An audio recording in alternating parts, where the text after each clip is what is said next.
Si nous avons choisi comme thème l'Europe et les chirurgiens dentistes, c'est que nous avons pris conscience ces derniers mois, voire ces dernières années,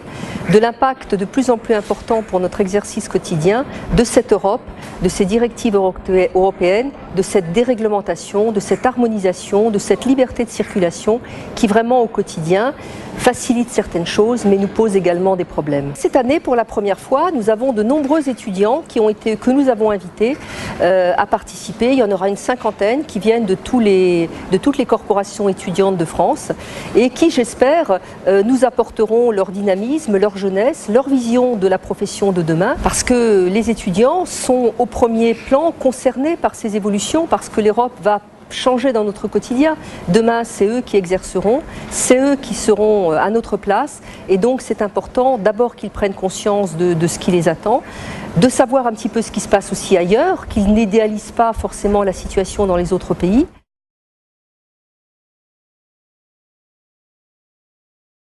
Il y a deux messages. D'abord, les étudiants qui sont dans des structures légales, leur rappeler qu'on s'est battu depuis bientôt un an pour arriver à introduire une réglementation, en tout cas dans la législation française qui n'existait pas. N'importe qui pouvait ouvrir une structure d'enseignement privé sans règles et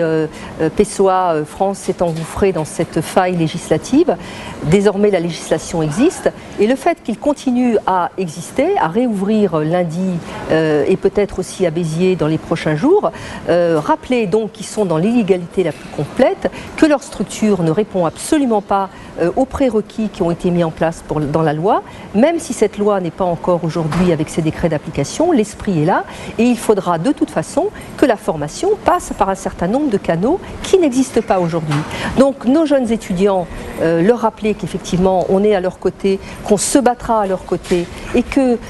d'ailleurs nous avons introduit une plainte, nous avons déposé une plainte incidente à la procédure engagée par le ministère et par le rectorat de Nice pour fraude et délivrance de diplômes frauduleux. Donc ça c'est fait et nous suivons de près l'instruction en cours. Mais également un message vers les jeunes qui se sont inscrits, qui payent une somme importante pour entrer dans notre belle profession et leur dire qu'ils font fausse route, que le diplôme qu'ils vont acquérir ou qu'ils pensent acquérir sera un diplôme totalement illégal et qu'ils ne pourront pas exercer avec. Donc qu'ils ne se laissent pas abuser par ces promesses fallacieuses.